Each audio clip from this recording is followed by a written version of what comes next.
revistinhas das crianças. Como os irmãos sabem, terá uma revistinha durante todo o ano. De 3 em 3 meses é uma revistinha nova da Convenção Batista. Então nós precisamos saber essas informações para que a gente possa comprar a revista da idade adequada. E também ali nós fazemos algumas perguntas como se seu filho tem alguma alergia. Então é importante, porque vocês sabem que na salinha nós temos lanchinho. Então é importante nós sabermos se alguma criança tem alguma alergia, alguma coisa nesse sentido, amém? Então quem não tiver preenchido, por favor, preencha. Dizer para os irmãos que amanhã nós temos o nosso JM Help. Como os irmãos sabem, todos os meses nós fazemos as nossas ações do JM Help e amanhã nós temos a nossa quentinha solidária. Então se você quiser participar da entrega de quentinha, às 19 horas nós estaremos aqui na igreja e sairemos nessa missão do JM Help. É um projeto que tem abençoado muitas pessoas. Então se você quiser participar, se você acredita que tem essa vocação que todos nós temos, venha amanhã. Quarta-feira, irmãos, nós temos um culto de oração. Esse mês de janeiro nós faremos um culto de oração às quarta-feiras. Estaremos orando pela nossa igreja, pela nossa vida, pelas nossas famílias. E se você tem um projeto de oração, um propósito de oração, venha para cá. Teremos um momento de você fazer a sua oração e teremos uma oração em conjunto. Então você que precisa estar orando, todos nós precisamos. Eu sempre digo que oração é um desafio para a igreja hoje. Os cultos mais vazios da igreja são os cultos de oração. Então, quero convidar você que quer orar, que quer participar desse momento, a estar aqui quarta-feira, às 19h30. Nós estamos aqui em oração. Amém? Ontem foi um dia especial. Eu estive lá no interior da cidade fazendo o casamento de 2 pessoas da nossa igreja, a Dani e o Rio. Foi um momento muito especial. Como tem sido bonito isso, né, irmãos? A igreja fazendo casamentos, os irmãos casando. Tem sido um momento de muita alegria. Então, falar com os irmãos que temos o mais novo casal casado na nossa igreja, Dani e Eli. Foi uma bênção. Amém? Você pode dar um forte aplauso ao Senhor. Você que trouxe a sua Bíblia e puder abrir comigo no livro do Apocalipse, capítulo 2. Hoje nós voltaremos com a nossa série sobre as 7 igrejas do Apocalipse, as 7 igrejas da Ásia Menor. Nós demos uma parada aí por 2 semanas, mas hoje nós retomaremos esse tema. E hoje nós falaremos sobre a carta à igreja de Tiatira, que fica no capítulo 2, verso 18, que diz assim: ao anjo da igreja em Tiatira escreva: estas são as palavras do Filho de Deus, cujos olhos são como chama de fogo e os pés como bronze reluzente. Conheço as suas obras, o seu amor, a sua fé, o seu serviço, a sua perseverança, e sei que você está fazendo mais agora do que no princípio. No entanto, contra você tenho isto: você tolera Jezabel, aquela mulher que se diz profetiza. Com os seus ensinos ela induz os meus servos à imoralidade sexual e a comerem alimentos sacrificados aos ídolos. Dei-lhe tempo para que se arrependesse da sua imoralidade sexual, mas ela não quer se arrepender. Por isso vou fazê-la adoecer e trarei grande sofrimento aos que cometerem adultério com ela, a não ser que se arrependam das obras que ela pratica. Matarei os filhos dessa mulher, então todas as igrejas saberão que eu sou aquele que sonda mentes e corações. E retribuirei a cada um de vocês de acordo com as suas obras. Aos demais que estão de acordo com as suas obras, não seguem a doutrina dela e não aprenderam, como eles dizem, os profundos segredos de Satanás, digo: não porei outra carga sobre vocês, tão somente apeguem-se com firmeza ao que vocês têm, até que eu venha. Aquele que vencer e fizer a minha vontade até o fim, darei autoridade sobre as nações. Ele as governará como com cetro de ferro e as despedaçará como vaso de barro. Eu lhe darei a mesma autoridade que recebi de meu Pai. Também lhe darei a estrela da manhã. Aquele que tem ouvidos, ouça o que o Espírito diz à igreja. Amém? Coloca a mão no seu coração. Pai, nessa noite nós estamos aqui reunidos, Senhor Deus. Aqui está a Tua palavra exposta. A Tua palavra que é viva, que é eficaz, que é luz para o nosso caminho, que é lâmpada para os nossos pés. A Tua palavra que é inerrante, que é inspirada. A Tua palavra que é o nosso manual de vida, Senhor. Fala conosco nessa noite. Que Teu Espírito Santo possa preparar os nossos corações para receber a Tua palavra, Senhor. Não aquilo que queremos ouvir, não aquilo que gostamos de ouvir, mas aquilo que precisamos ouvir. Em nome do Pai, do Filho e do Espírito Santo. Amém.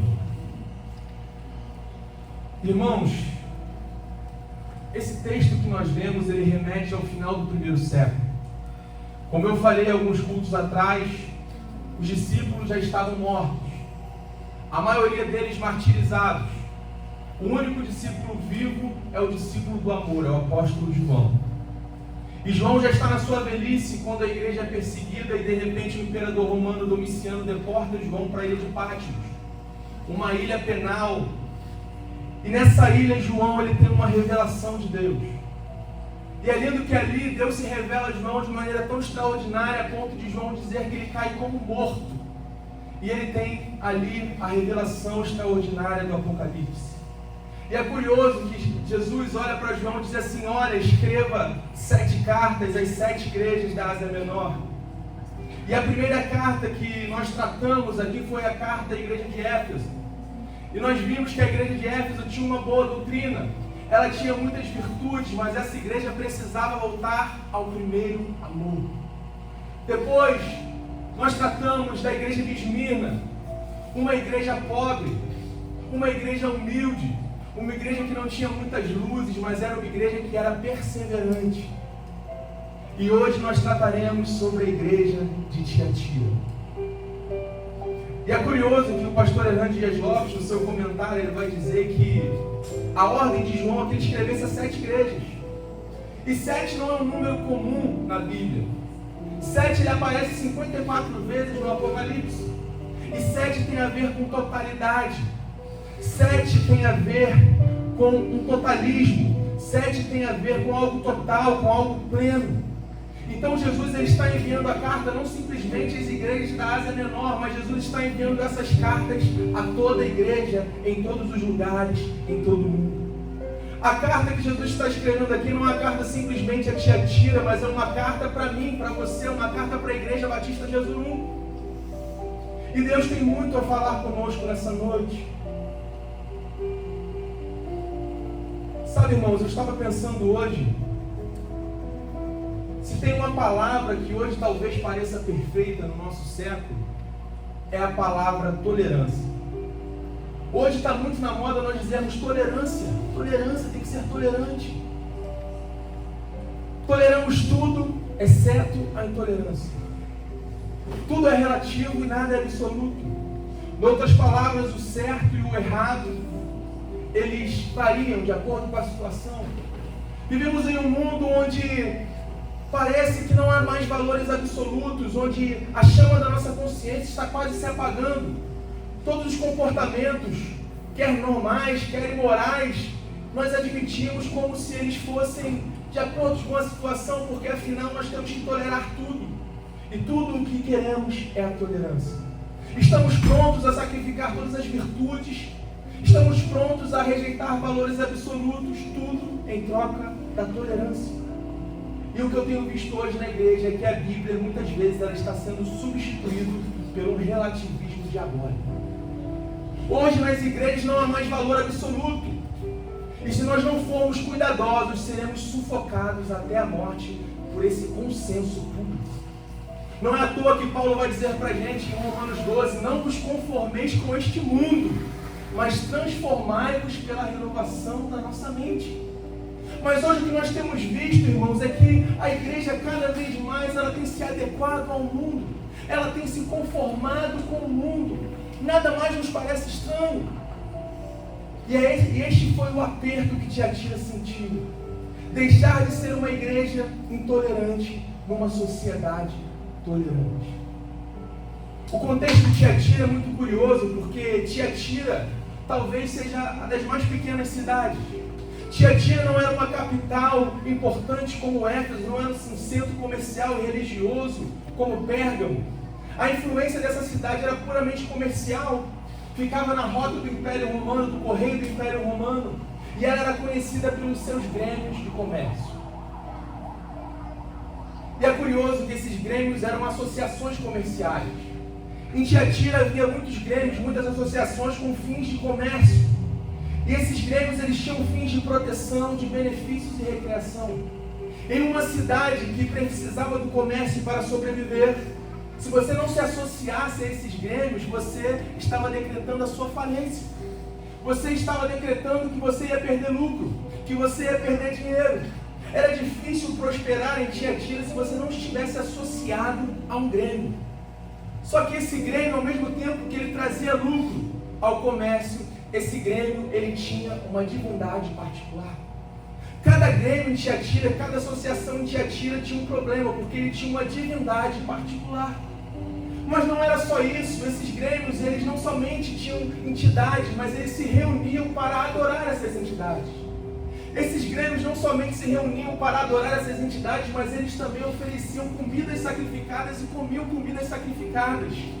Mas o pior de tudo é que esses grêmios não somente adoravam deuses, não somente comiam comidas apresentadas a divindades, mas esses grêmios, após as suas reuniões, faziam celebrações, festas, banquetes, onde haviam orgias sexuais e imoralidade sexual. E eu pergunto a você, o que os cristãos, comerciantes desse lugar, dessa cidade, deveriam fazer? O que os cristãos, eles deveriam fazer em Tiatira? Qual era a posição que esses crentes tinham que tomar? Será que eles deviam rechaçar essas doutrinas, essas associações e não lucrar? Ou será que eles deviam manter a sua consciência pura e entrar num esquema de idolatria e perder dinheiro? Qual era a posição dos crentes em Tiatira? Será que se ele não participasse dos grêmios, ele perdia reputação, perdia posição, perdia lucro? Ou se permanecesse nesses grêmios, ele perdia a sua fidelidade a Deus, a sua fidelidade a Jesus e entrava no esquema de idolatria e de perversão sexual? É nesse contexto que surge uma falsa profetisa chamada Jezabel. E o texto se refere como essa Jezabel, ela estava oferecendo uma solução para esse problema. Essa profetisa falsa Jezabel estava oferecendo uma solução. Olha, já que nessa cidade, se você não se associar com a idolatria, se você não se associar com esses grêmios, você perde dinheiro, eu tenho uma solução. E a proposta dessa Jezabel é o seguinte, ela diz assim: para vencer Satanás, é preciso conhecer as coisas profundas de Satanás. O ensino dessa mulher, ela enfatizava que não há mérito em vencer o pecado sem antes conhecer profundamente o pecado. Essa doutrina remetia ao gnosticismo antigo, que você deveria desfrutar dos prazeres carnais em troca de um autoconhecimento. E o que ela está dizendo é que os crentes de Tiatira, eles deviam participar desses grêmios, eles deviam comer comida sacrificada aos deuses e também deviam participar de rituais de perversão sexual. E é nesse contexto que essa igreja de Tiatira está inserida. Uma igreja forte, uma igreja crescente, como nós vimos, uma igreja que aos olhos de qualquer pessoa, ela estava bem sucedida, pois Jesus elogia ela dizendo: olha, as suas últimas obras são maiores do que as primeiras, vocês estão em crescimento. Uma igreja que se caracterizava pelo amor, pela fé, pelas obras, mas uma igreja que estava entrando em um grande perigo que veio, de fato, a matar essa igreja. É curioso que no segundo século já não havia mais vestígios da igreja de Tiatira. Uma igreja que aqui começa sendo elogiada pelas suas obras, no segundo século ela desaparece, ela acaba. Porque essa igreja não viu o problema que ela estava sendo inserida. William Barclay, no seu comentário, ele vai dizer que esse era o problema de Tiatira. Não havia perseguição como outras igrejas, mas o perigo estava dentro da igreja de Tiatira. Jesus, em cada carta, ele apresenta um adjetivo para as igrejas, descrevendo a sua identidade. É curioso que no começo de cada carta, Jesus ele se apresenta. E na primeira carta lá, ele se apresenta dizendo que ele é aquele que está no meio dos candeeiros, aquele que está no meio da igreja. Depois ele se apresenta novamente dizendo que ele é aquele que anda no meio dos candeeiros, ele está presente, ativo na igreja. Mas agora, ele se apresenta de maneira diferente. Agora, no verso 18, ele diz assim: eu sou aquele que tem os olhos como chama de fogo. E aqui eu quero enfatizar o primeiro ponto dessa mensagem. Jesus conhece profundamente a igreja. Jesus conhece profundamente eu e você. O verso 18 diz assim: ao anjo da igreja em Tiatira escreva: estas são as palavras do Filho de Deus, cujos olhos são como chama de fogo. O que Jesus está dizendo aqui, irmãos, que Ele não só conhece as obras, Ele não só conhece os feitos, Ele não só conhece a nossa indumentária, o que nós apresentamos aqui no culto de domingo, não. Ele conhece mentes e corações, Ele te conhece em plenitude, Ele conhece a igreja em plenitude. Mas será por que Jesus se apresenta a essa igreja dizendo que Ele é aquele que tem os olhos como chama de fogo? Será por quê? É porque essa igreja, irmãos, dentro dela estava acontecendo coisas atrás dos bastidores. Nessa igreja lá atrás, nas cortinas fechadas, estavam acontecendo obras erradas, obras de idolatria, pessoas que estavam se associando com esses grêmios. Por trás dos bastidores havia perversão sexual, no esconderijo, no anonimato. E Ele está dizendo para essa igreja assim: não vejo o que os olhos humanos não veem.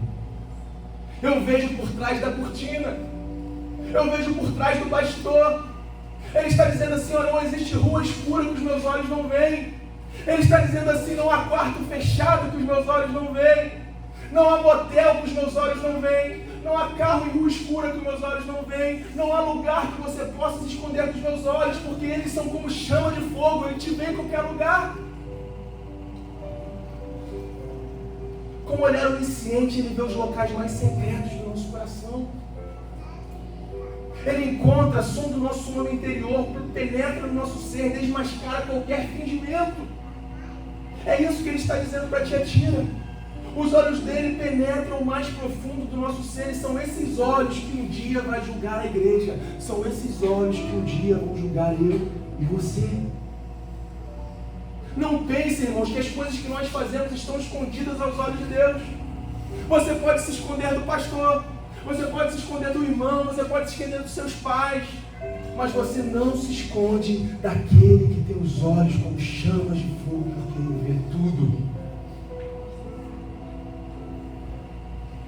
Mas Ele não só vê, Ele distingue dentro da igreja as pessoas fiéis e as pessoas infiéis.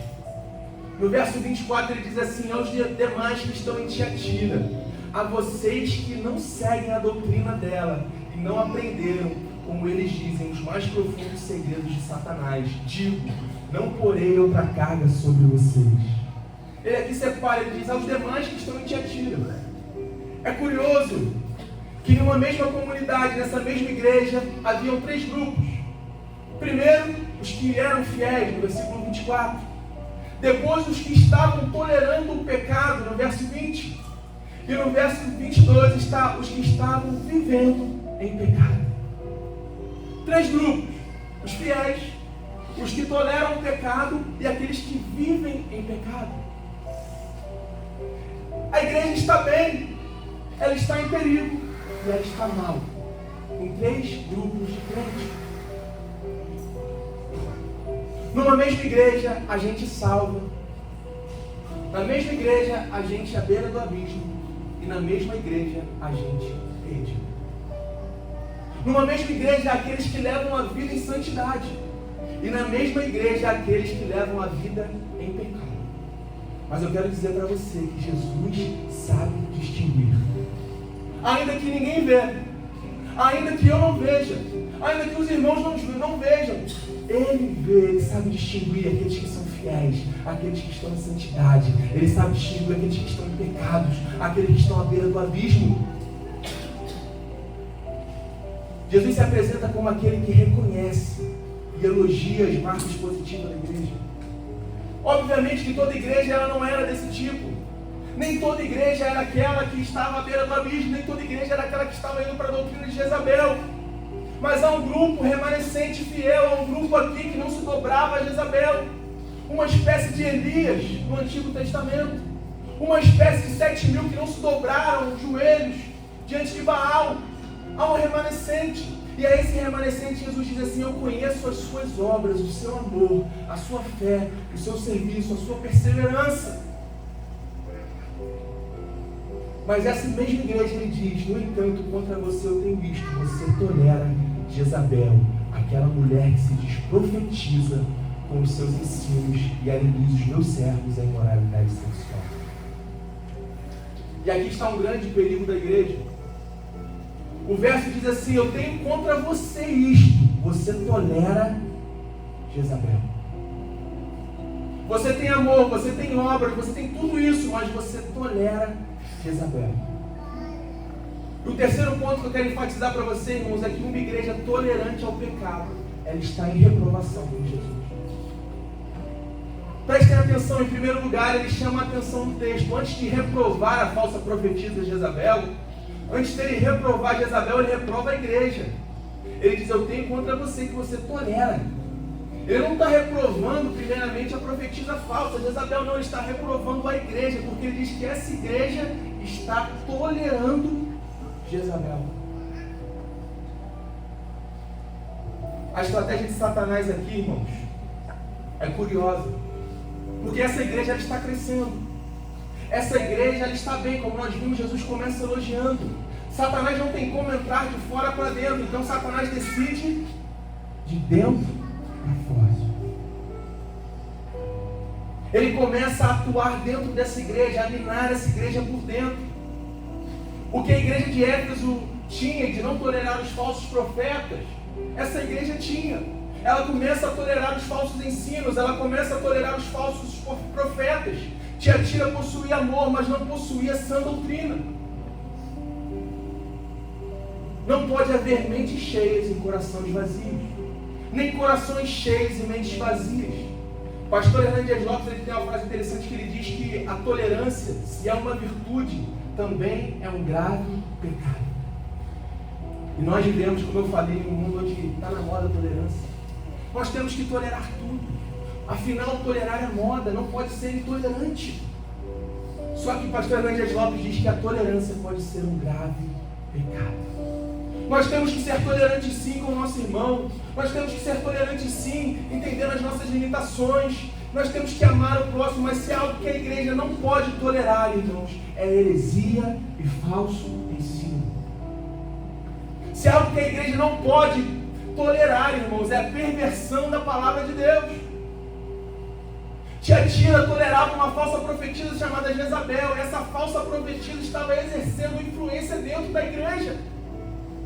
E essa influência era tão nefasta, que foi como Jezabel influenciou Israel no Antigo Testamento. Se você olhar lá no Antigo Testamento, o nome Jezabel significa puro, mas a vida, a conduta dela negam o seu nome. Nós vemos no Antigo Testamento que Jezabel se casou com Acabe, rei de Israel, e quando ela se muda para Israel, para Samaria, ela leva consigo 850 profetas de Baal. E essa mulher, ela começa ali dentro do reino minar Israel. Ela começa a levar perversão, ela induziu Israel ao culto pagão, ela induziu Israel aos cultos de Baal, à prostituição, e ela vai destruindo, minando o reino de Israel. E se tem algo que eu e você nós precisamos ser cautelosos, é com quem nós elegemos. Se tem algo que eu e você nós temos que ser preocupados, é o que esconde um sorriso. Acabe não se atentou a isso, e Jezabel quase destruiu o reino. E aqui está a segunda Jezabel. Ela está em Tiatira e ela está induzindo os servos de Deus da igreja ao pecado, usando uma influência, desviando muitos a se prostituírem, a cultuar deuses pagãos. Ela pregava que os cultos da carne podiam ser livremente tolerados. Ela remete essa igreja a uma heresia maldita chamada gnosticismo. Não é à toa que no Novo Testamento 8 livros foram escritos para combater essa seita. Porque ela pregava que você poderia conhecer o pecado, você poderia conhecer a carne, a fim de ser levado ao conhecimento. E era isso que essa mulher estava pregando. E a posição dessa igreja era não participar disso. A posição dessa igreja era não participar desses sindicatos que tinham esses cultos pagãos. Mas ela encorajava os seus seguidores a abraçar a imoralidade, a idolatria em troca de lucro. E sarcasticamente, parece que Jesus diz assim: ela se autodenomina profetisa. Ela mesma se intitula porta-voz de Deus. Mas nem todo aquele que se declara falar sobre Deus, fala por Deus. Nem todo aquele que diz em nome de Deus, ele fala por Deus. E eu e você, nós temos que ter cuidado, irmão. Cuidado com o nada a ver. Cuidado com o falso ensino. Cuidado com as adaptações, com as atualizações da Bíblia. Nós temos que ter cuidado com aquilo que nós tentamos fazer para justificar o nosso erro. Nós temos que ter cuidado porque Deus reprova muitas coisas. Nós estamos tentando adaptar a Bíblia ao nosso pecado. Pecado é pecado e ponto final. Pecado te separa de Deus, pecado destrói você, destrói a sua família. E hoje o que nós estamos vendo, irmãos, é Jezabel dentro das igrejas. Hoje o que nós estamos vendo é muitas vezes Jezabel destruindo igrejas. E é curioso que essa Jezabel ela tinha uma estratégia. Eu quero convidar você a nós nos aprofundarmos na estratégia dessa Jezabel. Essa mulher ela pregava que era necessário conhecer as coisas profundas de Satanás. E é curioso que o pastor Evangelho Lopes, no seu comentário, ele diz assim: Deus nunca nos mandou conhecer as coisas de Satanás, mas Ele nos mandou conhecer as coisas insondáveis e as riquezas de Cristo. Nós estamos vivendo um tempo, irmãos, em que Satanás virou estrela na igreja. Parece que nós falamos mais de Satanás do que de Jesus, do que de Cristo. Nós estamos vivendo um tempo onde Satanás tem ganhado púlpitos. Parece que cada vez mais nós queremos falar de Satanás, das coisas de Satanás. Satanás está ganhando ibope. E onde mais as pessoas se envolvem com Satanás, parece que mais projeção elas têm. Uma coisa que eu não entendo nas igrejas, eu já falei aqui, é testemunho. Você vai na igreja e começa lá, o camarada dar o testemunho, e por 40 minutos ele fala do que o diabo fez na vida dele. Quem lembra aqui do mais bruxo tio Chico? Eu era assaltante, eu roubava, eu matava, eu era um 5-7, eu era não sei o que, 50 passagens. E fazia maior sucesso. O cara passava 40 minutos falando do que Satanás fez na vida dele. E falava 2 minutos do que Deus fez na vida dele. Satanás tem ganhado espaço nos púlpitos. E nós adaptamos como parece que aquele irmão que foi criado na igreja, aquele irmão que nunca se desviou, aquele que é fiel, parece que ele não tem testemunho. Mas nós damos valor a esses caras que ficam lá fora, dão a vida ao mundo, a Satanás, e vem na igreja falar e ficam lá 40 minutos falando do diabo. Isso não é testemunho, irmão, isso é testemunho. Testemunho é aquilo que Deus faz na nossa vida. E essa Jezabel ela estava dizendo para esses crentes que eles precisavam conhecer o mistério de Satanás. Não, eu e você, nós precisamos conhecer os mistérios de Deus. Nós precisamos conhecer as sondáveis riquezas de Deus. O segundo ensino que essa Jezabel fazia, ela dizia que para defender o seu dinheiro, o seu lucro, vale qualquer coisa. Se os crentes comerciantes eles não se associassem a esses grêmios, eles perdiam o seu lucro. Eles perdiam dinheiro. E essa mulher está dizendo que eles deveriam sim se agremiar. Eles deviam sim comer comida sacrificada. Eles deviam sim participar de orgias, de prostituição em troca de dinheiro. Porque o dinheiro é mais importante do que a fidelidade. E eu pergunto a você, será que esse ensino não tem sido presente nos dias de hoje? Quantas pessoas em troca de dinheiro têm levantado um altar de mamão? Quantas pessoas em troca de dinheiro sacrificam seus valores, suas virtudes, sua fidelidade a Deus? Quantas pessoas em troca de dinheiro se associam a qualquer coisa? É o que essa mulher estava pregando para Tiatira. Olha, se você é comerciante, você pode sim se agremiar. Você pode sim participar de cultos pagãos. Isso não tem nada a ver. O que importa é o lucro. Mas perceba comigo o terceiro. Você vence o pecado à medida que você não experimenta o pecado. Jezabel enfatizava que não há mérito em vencer o pecado sem antes conhecer profundamente o pecado pela experiência. Mas isso não é o que a Bíblia nos ensina. O que a Bíblia nos ensina é que nós temos que fugir do pecado, fugir da impureza, fugir da aparência do mal, fugir da paixão. Aqueles que se entregam às obras da carne não entrarão no reino de Deus. E a proposta de Jezabel é oferecer à igreja uma nova visão de cristianismo. A igreja estava em um dilema: olha, eu entro nessa associação, me vendo ao culto pagão, ou eu empobreço. Havia um dilema. E essa Jezabel, ela surge levando uma solução. Olha, eu tenho a solução para esse problema. Eu tenho aqui um jeitinho. Eu quero modificar um pouquinho o cristianismo, adequar ele ao paganismo do primeiro século. Esse era o problema. E eis aqui também o problema do cristianismo de hoje.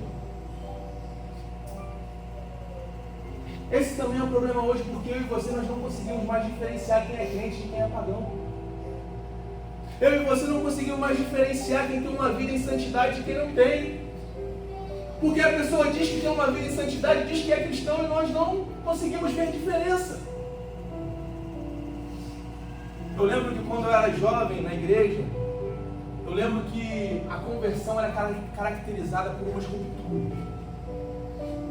Quando você se convertia ao cristianismo, você rompia com muitas coisas do mundo.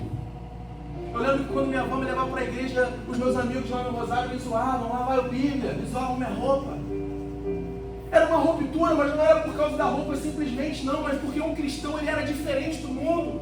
As suas atitudes eram diferentes. Ele levava uma vida em santidade, uma vida de caráter. Mas hoje o que nós vemos é cada vez menos uma diferença da igreja para o mundo. Cada vez menos nós vemos uma diferença das nossas atitudes com a atitude de um pagão. Hoje eu olho a conduta dos crentes, irmãos, e às vezes é pior dos que não são da igreja. Hoje eu vejo as postagens dos crentes nas redes sociais, os vídeos, as fotos, eu falo assim, o que é isso? Nós estamos relativizando o pecado. Hoje tudo pode. Hoje tudo não tem nada a ver. Não tem nada a ver isso, não tem nada a ver. E cada vez mais nós estamos parecidos com o mundo. E menos em santidade, menos parecido com Cristo. Porque assim como Jezabel, nós decidimos dar um jeitinho para aquilo que é absoluto. A Bíblia não é relativa, a Bíblia é absoluta. Pecado é pecado e ponto final. Não existe jeitinho para aquilo que Jesus falou, irmão. Não existe atualização para tentar aceitar aquilo que Jesus já falou que é errado. Mas Jezabel, ela surge na igreja e ela está dizendo, olha, vamos nos esquivar disso. E pecado deixou de ser algo que nos envergonha. Pecado deixou de ser alguma coisa que se esquiva pelos becos, pelas ruas escuras, e pecado está se tornando algo normal na igreja. Como o antigo Israel, que foi contaminado por uma profetisa chamada Jezabel, e já nada mais nos envergonhava, já nada mais nos chocava. E nós hoje estamos na igreja e nada mais nos choca, nada mais, nos deixa incomodados, não, parece que tudo pode. E eu pergunto, que mérito há no cristianismo se a gente viver assim? Que mérito há em servir a Cristo se nós não formos diferentes do mundo? Se eu e você não entendermos que Cristo nos chamou para levar uma vida em santidade, uma vida de diferença, nós estamos vivendo um evangelho falido. Nós somos só mais do mesmo. Não é à toa que nós vivemos no país mais cristianizado da América do Sul. Nós vivemos num país onde tem uma igreja em cada esquina. Nós vivemos num país onde, se eu sair daqui andando, cada lugar que eu passo eu não viro uma igreja. São crentes para todo lado, mas nós vivemos um país onde há um maior número de homicídios. Nós vivemos um país onde tem milhões de brasileiros passando fome. Nós vivemos em um país onde o crime tem tomado conta, onde nós estamos vendo agora bandidos evangélicos. Tem até livro sobre isso, traficante evangélico. E eu pergunto a você, irmãos, o que é ser igreja de fato, de verdade? O que é ser cristão de fato, de verdade? Será que ser cristão é ser igual ao mundo? Ou será que ser cristão é romper com esse mundo e levar uma vida em santidade, uma vida parecida com Jesus? Ele disse assim, quem quiser vir após mim, negue-se a si mesmo, tome a sua cruz e siga. Ele não disse assim, olha, se você me seguir, seja igual ao mundo, não. Ele disse, quem quiser vir após mim, tome a sua cruz, é um fardo, é difícil, é batalha. Mas para você tem reservado da costela ordinária. Ele chama eu e você para levar uma vida de diferença. Uma vida que leva o amor onde há ódio, onde há indiferença. Uma vida que leva a santidade, onde há perdição e moralidade. Uma vida onde há desonestidade, nós levamos honestidade e caráter. É isso que Ele nos chama. Jesus, Ele repreende essa igreja. Ele confronta essa igreja, mas antes Ele dá oportunidades a essa igreja. Primeiro Ele confronta essa igreja com um arrependimento. No verso 21 diz assim, dê-lhe tempo para que se arrependesse da sua imoralidade sexual, mas ela não quer se arrepender. É lindo que Jesus ele confronta essa igreja, mas antes de atribuir juízo a essa igreja, ele dá a oportunidade para essa igreja se arrepender. Jesus poderia simplesmente fulminar Jezabel, fulminar aqueles crentes imorais, ele podia. Mas ele, antes de atribuir juízo, ele é misericordioso, ele é longânimo. Ele diz assim: se arrependa dessa imoralidade. Ele oferece a porta aberta da graça antes do juízo. E ele faz assim comigo, com você. Quando Jesus chega em Jerusalém, ele disse assim: Jerusalém, Jerusalém, quantas vezes eu quis acolher os teus filhos como uma galinha. Ela colhe seus pintinhos, mas tu não ouviste. É assim que Jesus se dirige a mim e a você nessa noite, nos dando a oportunidade de nos arrepender, de abandonar o pecado. Pois se nós não abandonarmos o pecado, irmãos, virá juízo sobre nós. Talvez essa não seja uma palavra popular na igreja. Jesus colocou essa série no meu coração já há um bom tempo. Eu decidi fazê-la de dezembro para cá. E quando Jesus colocou essa série no meu coração, eu não imaginava que ia falar tanto com a igreja. Mas ao mesmo tempo é uma palavra que não é popular, porque hoje ninguém mais prega pecado. Ninguém mais prega juízo de Deus. Ninguém prega mais que Jesus vai voltar. Nós pregamos o amor, ele é amor, e ele é amor, ele é a essência do amor. Mas ele também é juízo. Quando Adão peca, Deus perdoa, mas Deus não deixa de atribuir juízo a Adão. Naquele momento, todas as consequências do pecado de Adão vieram sobre ele, porque a palavra de Deus ela não volta vazia. Deus disse para ele assim: olha, no dia que comer da árvore, certamente morrerás. E quando Adão peca, ali vem juízo sobre ele. Só que hoje nós não queremos mais ouvir juízo, nós não queremos mais ouvir que Deus é justiça. Ele é amor. Mas como profeta, eu não posso deixar de dizer para você que ele é juízo. Um dia ele vai voltar e vai tratar comigo, com você, vai tratar com a igreja. Mas antes de tratar com juízo, ele nos dá a oportunidade de nos arrepender. Eu não sei como tem sido sua vida até aqui, mas ele está dizendo para mim e para você nessa noite que ele nos dá a oportunidade de nos arrepender. Mas veja bem, ele dá mais um passo ainda antes de atribuir juízo. Ele confronta essa igreja com a disciplina. Ele diz assim: por isso vou fazê-lo adoecer e trarei grandes sofrimentos que cometem adultério com ela, a não ser que se arrependam das obras que ela pratica. A disciplina é um ato de amor de Deus. Veja que Jesus ele transforma o leito do prazer em leito do sofrimento. Ele transforma o leito onde essa mulher ela fazia ou praticava o adultério em cama de enfermidade. Ele diz assim: vou fazê-la adoecer e terá grande sofrimento. Onde eles curtiam, adulterando, agora eles estão sofrendo. Isso é a mão de Deus disciplinando-os. Ele transformou o cenário do pecado em disciplina para mostrar a necessidade de arrependimento. Nós pais, quantas vezes nós disciplinamos nosso filho? Nos dói muitas vezes disciplinar o nosso filho. Às vezes quando eu dou uma pomadinha na cara e me dói. Mas eu preciso disciplinar ela para que ela entenda o que é certo e o que é errado. Disciplina é um recurso que Deus usa para levar mulher e homem ao arrependimento. E aqui ele está disciplinando antes de atribuir juízo. Agora, se não se aproveita a oportunidade da graça, se não se aproveita a oportunidade da disciplina, se a pessoa não quer se arrepender, inevitavelmente ela terá que enfrentar o juízo implacável de Deus. A falta de arrependimento implica necessariamente o inexorável juízo de Deus. E é isso que acontece nos versos 19, 22 e 23 que você vai ver. É por isso que Jesus se apresenta para aquela igreja como aquele que tem os olhos como chama de fogo. Não os olhos que apenas veem, não. Mas os olhos que aplicam juízo. Fogo na Bíblia, irmãos, é algo que remete a juízo. E é curioso que às vezes a gente canta, né? Batiza-me com teu fogo. A gente nem sabe o que a gente está falando. Toda vez que vem fogo na Bíblia, fogo é juízo. E ele está dizendo para essa igreja assim: eu tenho os olhos como chama de fogo. E ele está dizendo assim: eu atribuirei juízo. Ele é amor, mas ele também é justiça. Mas o grande problema é que nós só ficamos na parte do amor. Nós queremos só uma parte. E ele está dizendo para essa igreja: eu também sou juízo. Chega uma hora que Deus diz assim: basta. A tolerância acabou. É o tempo que Deus vai julgar o pecador com juízo. E se tem algo que eu tenho que dizer para você, irmãos, é que um dia Ele vai julgar eu e você. Ele vai nos julgar com juízo.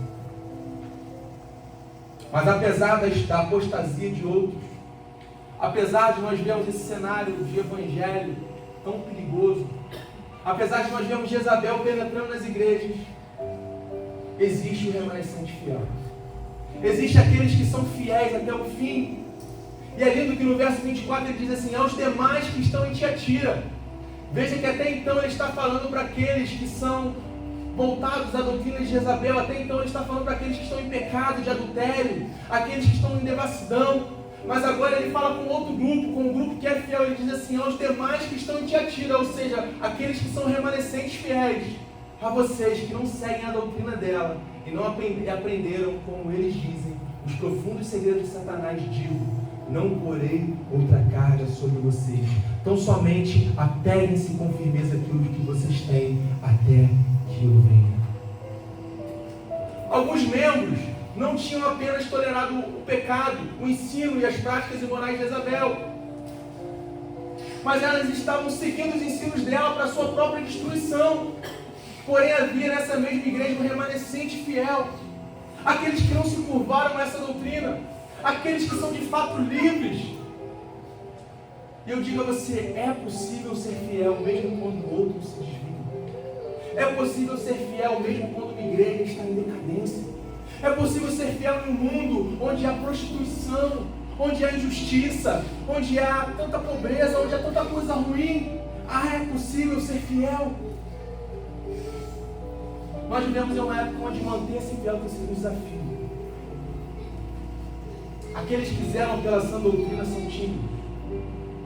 Aqueles que têm a Bíblia como única regra de fé e prática, muitas vezes são tímidos.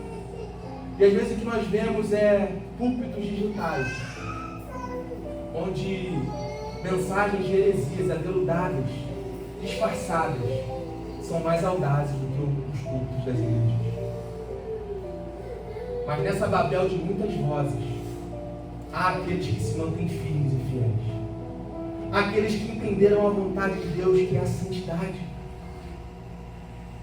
A vontade de Deus para mim e para você, irmãos, não é somente que você venha aqui no domingo, cante um louvor belo, escute uma mensagem, frequente um culto, não. A vontade de Deus para mim e para você é que eu e você nós vivamos em santidade.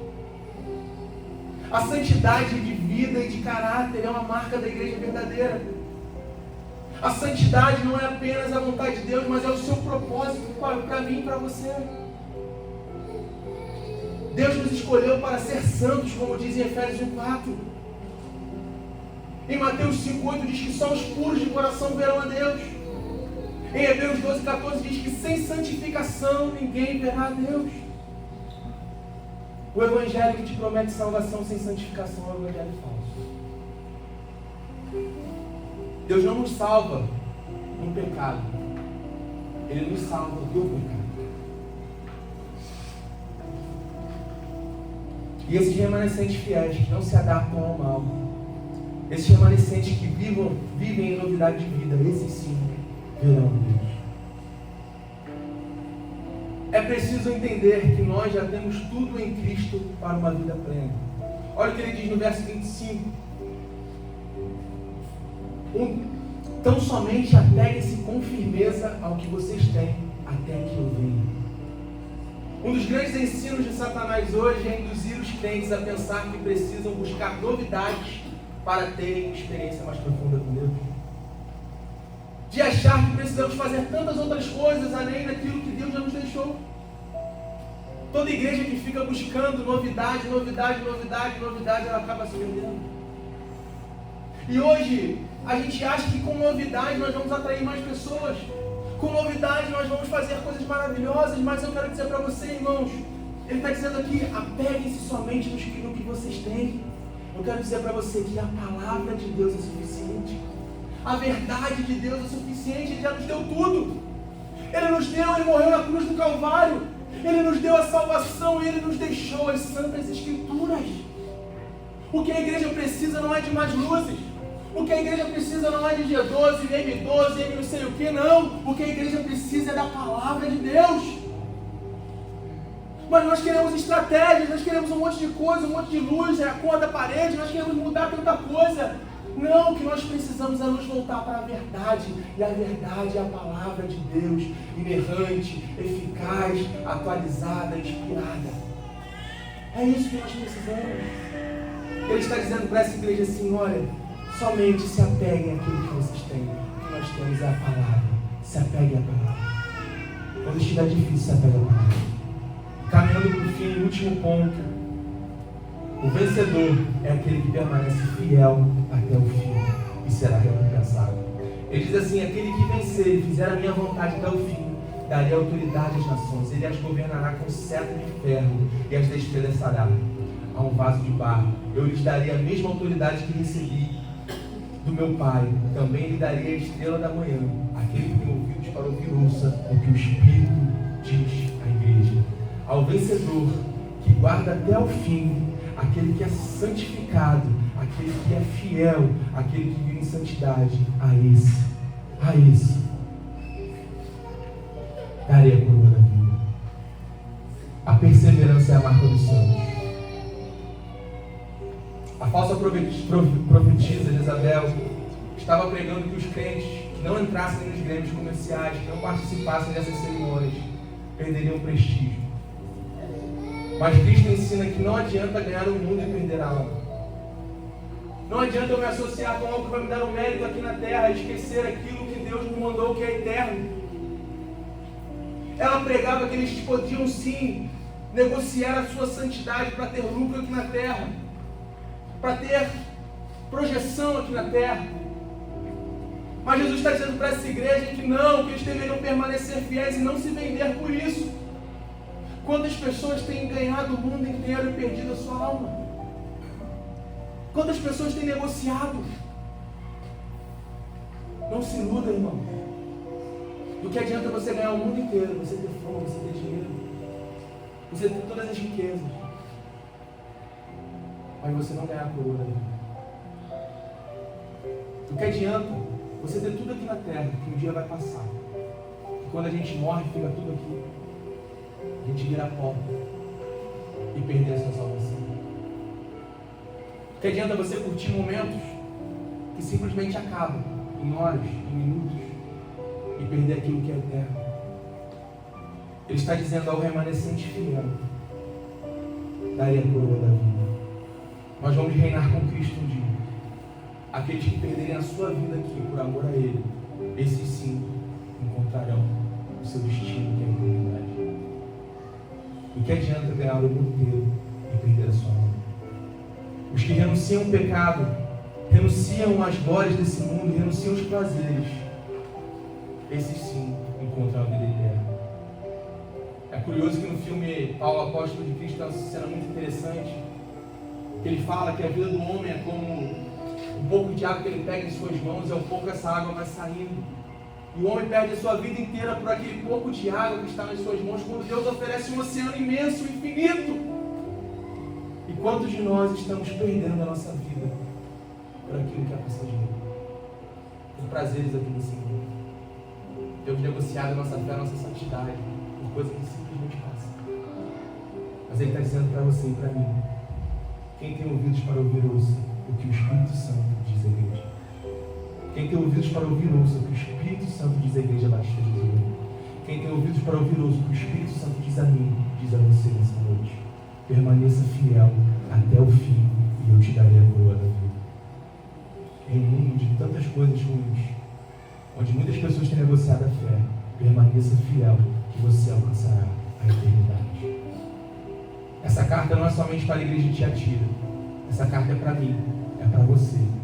Que sejamos fiéis até o fim. Deus abençoe a igreja, em nome de Jesus. Se coloque de pé nessa noite.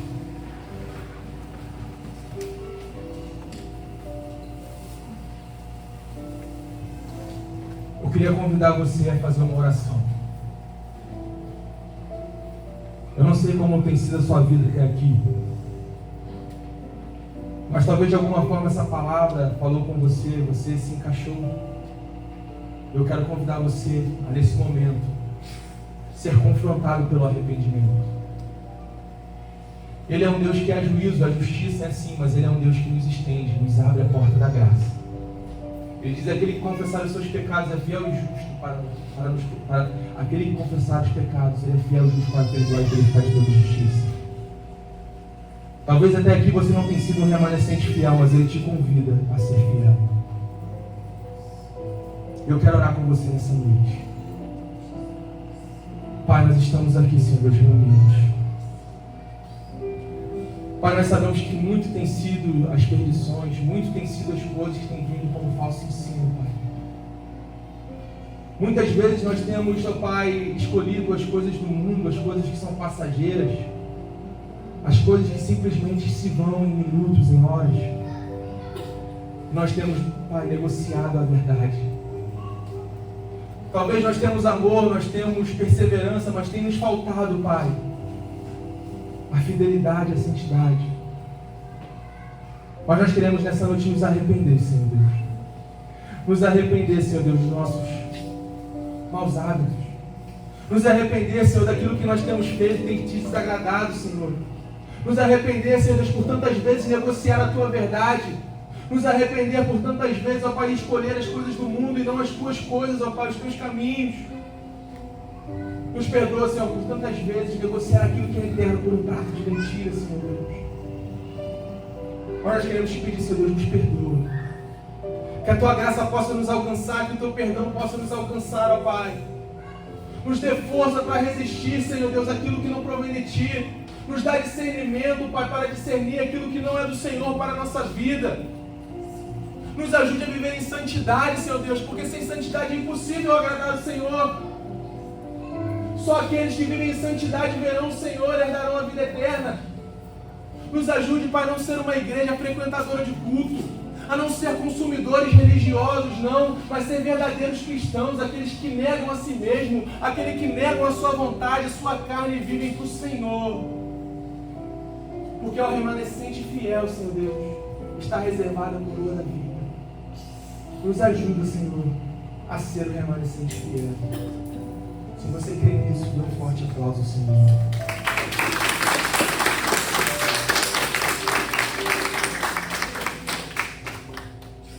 Antes de terminar, gostaria de pedir a igreja para se sentar rapidamente. Hoje é um dia especial, pois, mais uma vez, a nossa família cresce um pouco mais. Eu fico muito feliz, que eu costumo dizer que não é a igreja de Jesus que cresce, mas é o reino. Eu queria chamar aqui na frente o Roque, a Ângela. Roque e Ângela são pais do Pedro. E Roque e Ângela estão vindo na igreja há algum tempo. E conversaram comigo durante a semana: pastor, nós queremos nos tornar membros dessa igreja. Eu fico muito feliz que começou lá atrás, vindo o Pedro, a Cristal, e depois veio o Roque, veio a Ângela, Juliana também. E graças ao bom Deus, eles decidiram ficar aqui conosco. E é muito lindo ver uma família caminhando junto na igreja. Então eu agradeço a Deus pela vida de vocês, pela família de vocês. Uma família tão unida. Deus abençoou o Roque e a Ângela com uma família muito unida. É lindo que mesmo tudo eles fazem juntos, com metanoia juntos. E isso com certeza é porque o Senhor foi bom com você, né, Roque? Eu queria dizer que a igreja de Jesus está muito feliz de receber vocês aqui conosco, a sua família. Podem contar conosco por que precisarem. Nós estamos aqui para caminhar juntos, não só para rir juntos, mas também para chorar juntos, para aqueles momentos difíceis também. Costumo dizer que a igreja de Jesus é uma grande família. Então sintam-se verdadeiros membros dessa família. E para materializar esse momento, nós queremos aqui dar um presente para vocês. Esse aqui é do Roque. Esse aqui é Juliana. Juliana da semana que vem. Esse aqui é da Ângela, para simbolizar esse momento em que a igreja de Jesus abraça vocês.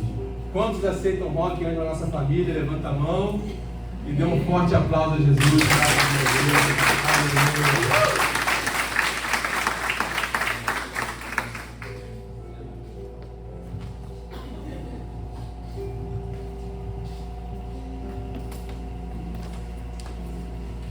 Irmãos, coloque de pé, por favor. Pedir ao Juan para fazer a oração para encerrar o nosso culto.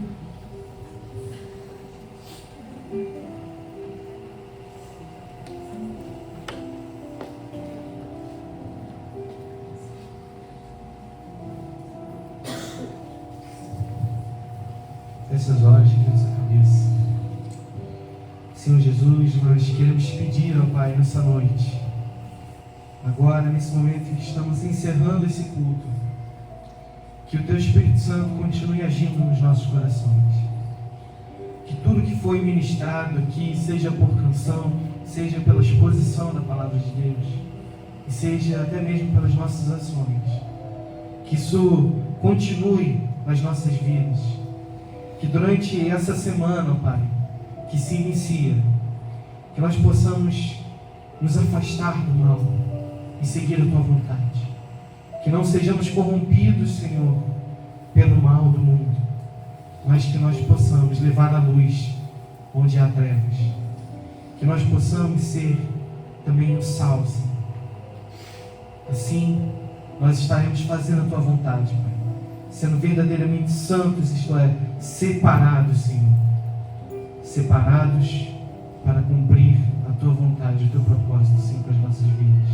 Que o Espírito Santo incomode nosso coração com isso, que nós permaneçamos em oração e leitura da Tua palavra, e que cada família aqui representada seja abençoada pela Tua mão, Pai. Nos leve em segurança aos nossos lares e nos dê uma semana abençoada, Senhor, em nome de Jesus. Amém e amém. Amém. Estenda suas mãos para cá. Com o amor de Deus Pai, que a graça redentora de Jesus Cristo e que as doces consolações do Santo Espírito de Deus estejam com toda a igreja e todos digam amém. Vá em paz em nome de Jesus. Não saia sem abraçar pelo menos 2 pessoas e desejar uma fim de semana abençoada para ela. Desculpa pelo horário, ainda estamos nos adaptando. O horário do término é 8 horas, mas se Deus quiser, semana que vem terminaremos.